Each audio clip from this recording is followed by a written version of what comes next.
What's up, everybody? It's Psycho Gamer here, back with another video. And today I want to talk about Microsoft and just their constant mistakes. Their constant huge mistake.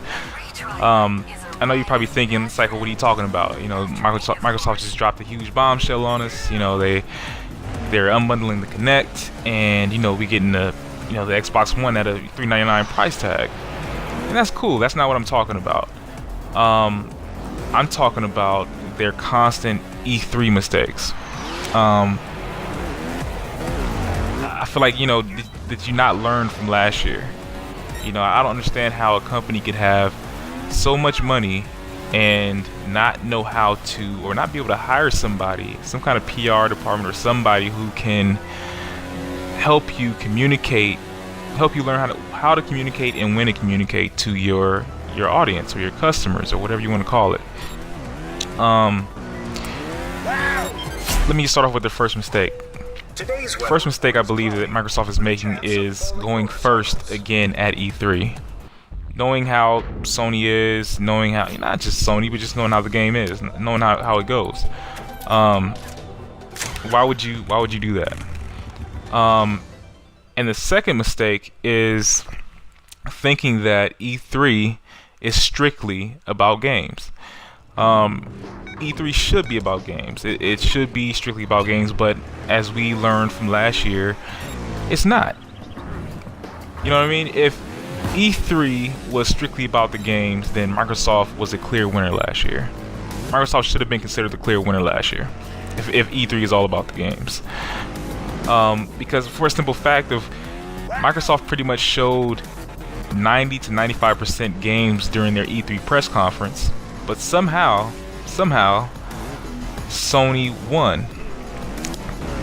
Well, based on what people think, what the majority of people think that feel like Sony won. Why is that? They feel like that because of the policies and the price point. Sony showed you the same thing they showed you at the reveal. They showed you The Order, I think Infamous and a couple other. Pretty much they showed you the same thing that they showed at the reveal at E3, with the exception of maybe a few indie titles and some multi-platform games. Right? So they're making that same mistake, and I commend Microsoft for doing it, trying to make E3 strictly about games. It's a big challenge to Sony for Microsoft to come up to them and say, hey, we're balancing this thing out. We're at the same price point as you. Let's make this thing about the games, but it's not. What if Sony comes back and says, hey, we're gonna bundle in the camera or drop our price down to $379 or $389. They're giving Sony too much time to prepare and basically one-up them.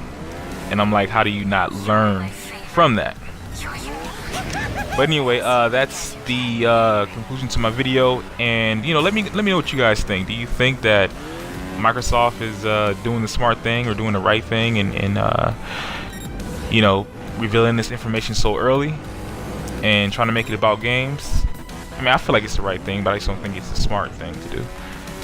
Could you imagine if Microsoft, supposedly they're going to deliver a lot of games. Could you imagine if they talked about all those games that they were talking about, and at the end of his conference, he comes back and goes, oh, and wait, we're also going to unbundle the Kinect, and we're going to sell Kinect at $399, and literally, a lot of people talk about doing this, but nobody ever does it, and literally dropped the mic and walked off.